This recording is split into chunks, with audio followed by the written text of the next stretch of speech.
అవుతోంది. దీని ప్రభావం ఇప్పుడిప్పుడే పుంజుకుంటున్న హైదరాబాద్ రియల్ ఎస్టేట్ రంగంపై తీవ్ర ప్రభావం చూపుతోంది. అమాంతం ఇసుక, స్టీల్, ఇటుకల రేట్లు రెట్టింపు అవడంతో చిన్న చితక కాంట్రాక్టర్లు లబోదిబోమంటున్నారు.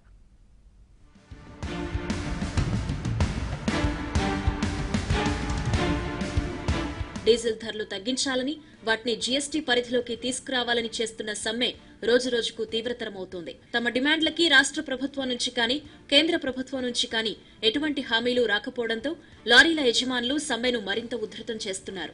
నిన్న మొన్నటి వరకు నిత్యావసర వస్తువులను తరలించేందుకు ఒప్పుకున్నా ఇప్పుడు వాటిని కూడా ఆపేశారు.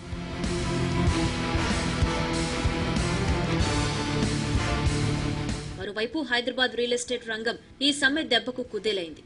నగర చుట్టుపక్కల ప్రాంతాల నుంచి పూర్తిగా ఇసుక రవాణా ఆగిపోయింది. దీంతో ఇసుక ధరలు ఆకాశాన్ని తాకుతున్నాయి.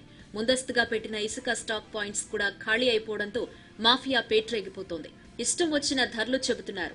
సమ్మె కంటే ముందు ఇసుక రేటు టన్ను 1500 ఉండగా ఇప్పుడు 2500 నుంచి 3000 వరకు పలుకుతోంది.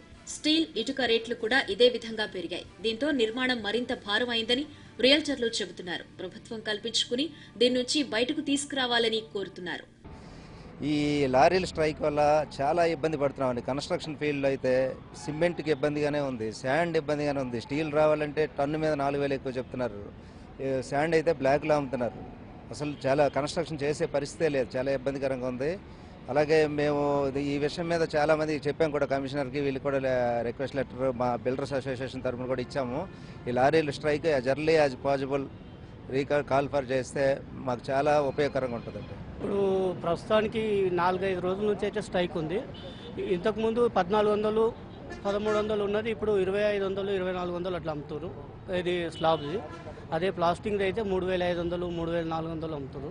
మళ్ళీ విపరీతంగా పెరిగింది. కన్స్ట్రక్షన్కి అయితే చాలా ఇబ్బందికర పరిస్థితులు ఉన్నాయి. ఓవైపు వర్షాలు, మరోవైపు వరదలతో నదీ తీరాల్లో ఇప్పటికే తవ్వకాలు పూర్తిగా ఆపేశారు. కొన్ని లారీలకు మాత్రమే డీడీలు దొరుకుతున్నాయి. దీంతో పాటు డీజిల్ రేట్లు, టోల్ రేట్లు తడిసి మోపుడవుతున్నాయి. ఖర్చులు పోను ఏమీ మిగలడం లేదని లారీ యజమానులు చెబుతున్నారు. ఇప్పటికైనా ప్రభుత్వం డీజిల్ రేట్లపై సుంకాలు తగ్గించాలని కోరుతున్నారు.